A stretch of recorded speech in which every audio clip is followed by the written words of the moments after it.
warahmatullahi wabarakatuh. Perkenalkan, ini produk inovasi dari Balai Penyuluhan Pertanian Keranggan yang saat ini memang sangat diperlukan oleh petani untuk meningkatkan kesuburan pada tanah, karena memang akhir-akhir ini terjadi penurunan tingkat kesuburan tanah.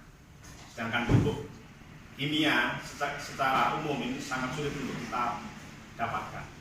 Sehingga di Balai Penyuluhan Pertanian Keranggan kita punya inovasi untuk mengembangkan satu bakteri hayati yang sumber bakterinya kita ambil dari lingkungan di Balai Penyuluhan Pertanian Keranggan. Dan ini sudah terbukti dari 8 bakteri ini, kalau kita kumpulkan menjadi satu, kita kembang biakan, akan memberikan satu perbaikan pada tanah dan tanaman menjadi subur. Pertama, langkah yang kita perlukan adalah kita mengambil sumber-sumber bakteri yang ada di lapangan tersebut, yaitu pertama dari akar kacang tanah. Di dalamnya ada bakteri Rhizobium. Bakteri Rhizobium ini betul-betul sangat berfungsi untuk mengikat udara bebas, diolah menjadi nitrit sehingga bisa dimanfaatkan oleh tanaman untuk menyuburkan tanaman. Kemudian ada Rizobacter yang berfungsi bersifat alepolopati, bertahan dalam keadaan ekstrim dan berfungsi membantu dalam pertumbuhan tanaman. Kemudian juga itu untuk akar alang-alang. Kemudian akar putri malu. Akar putri malu ini yang ada di lingkungan sini juga ada.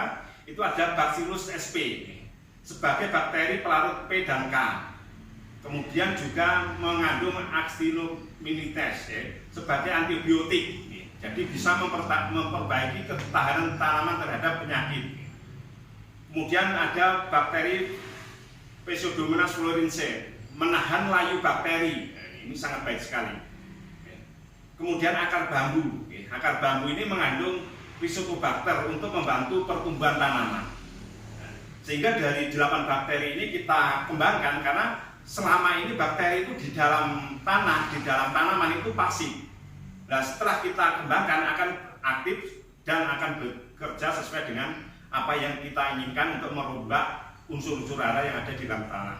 Nah, ini contoh dalam pembuatannya, pembuatan induk bakterinya. Pertama, dari akar-akar tersebut harus kita sterilkan dalam pengambilannya. Kita sterilkan. Kemudian kita potong-potong menjadi kecil-kecil. Masing-masing akar itu kurang lebih 1 genggam. Kita potong kecil-kecil kurang lebih 1 cm 1 cm. Setelah itu baru kita masukkan ke dalam botol aqua. Baru kita beri air mateng dingin. Air mateng dingin 1 liter. Baru kita kocok. Pengocokannya konstan seperti ini terus. Tidak bolak-balik. Seperti ini terus. Dikocok, baru setelah ada terjadi penggelembungan, itu berarti bakteri itu aktif. Bakteri aktif, baru kita diamkan paling tidak 1 malam. Nah, untuk pengembangan bakteri tersebut setelah 1 malam atau 3 malam kita kembangkan dengan bahan-bahan untuk pengembangan bakteri. Pertama, yaitu air dari rebusan tepes muda, kelapa muda. Kita rebus sampai betul-betul menjadi kekuningan. Kemudian air rebusan dari bogol pisang. Kita rebus, karena ini fosfatnya cukup tinggi, sampai airnya menghitam. Berarti air unsur haranya sudah keluar semua. Kemudian katul kita sterilkan, kita rebus.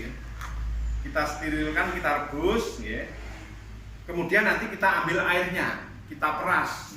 Itu 1 kilo. Kemudian air kelapa muda. Air kelapa muda ini untuk 2 paket ini 2 liter air kelapa muda.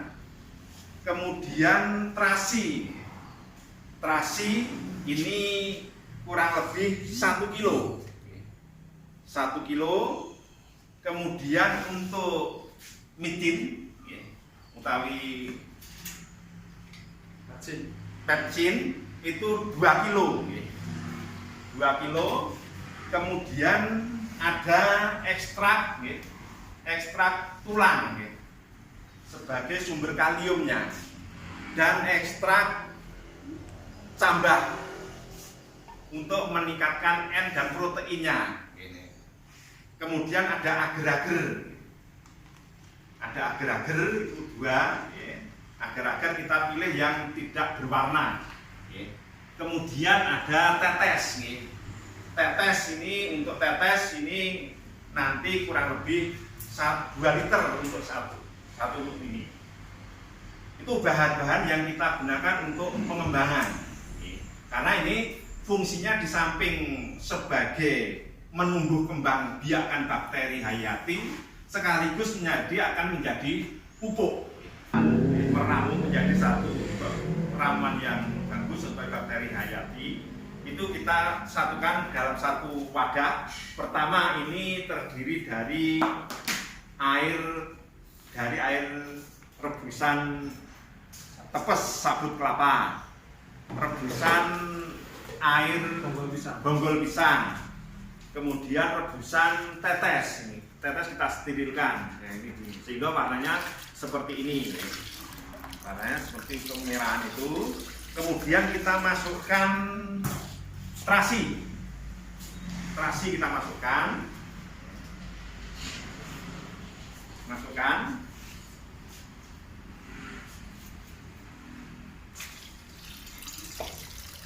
Dan itu pertama diaduk biar mungkin.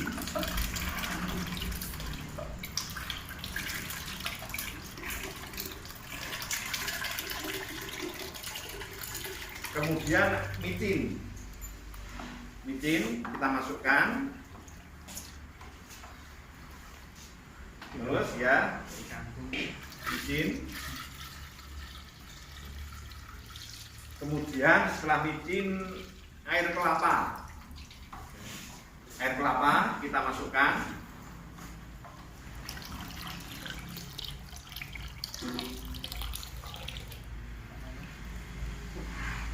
Kemudian ekstrak tulang dan cambah. Ekstrak tulang dan cambah kita masukkan. Masukkan air katulnya.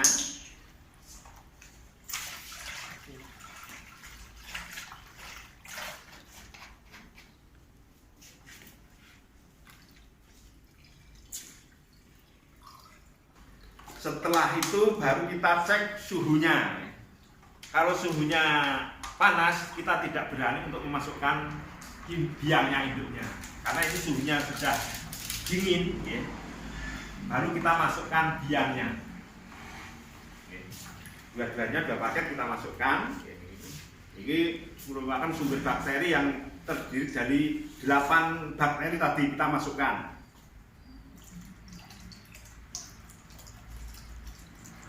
Ya, ini aromanya udah lain. Ini ciri-ciri bakteri itu berkembang.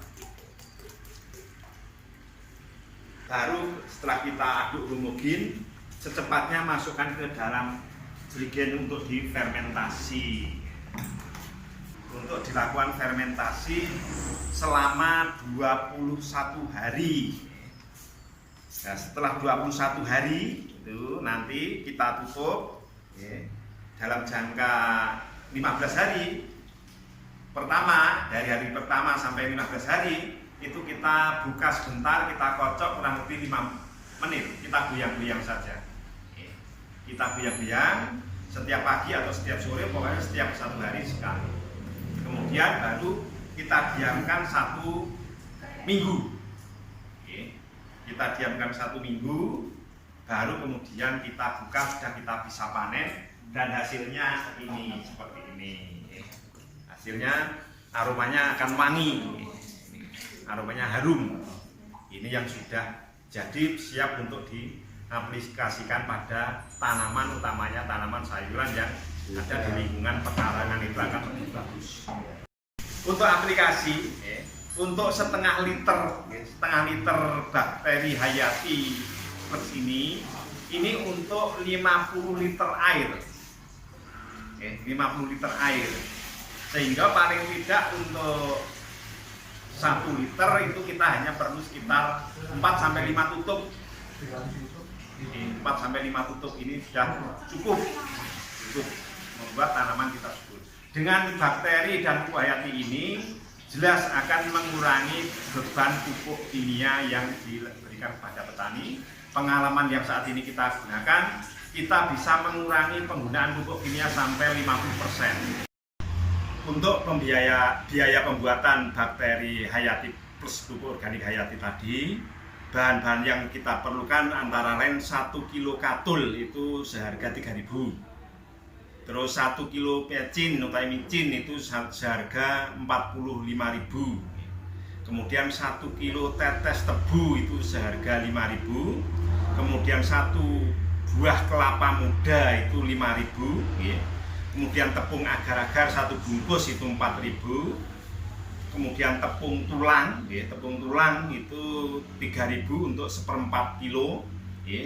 Kemudian tambah itu setengah kilo seharga 3.500. Kemudian juga bahan gas, istilahnya gas LPG itu 5.000. Sehingga bahan-bahan lainnya itu karena ada di lingkungan, kita ambil di lingkungan, termasuk seperti bogol pisang, tepes sudah ikutan, kemudian juga termasuk akar-akaran itu ada di lingkungan BPP sehingga tidak perlu biaya.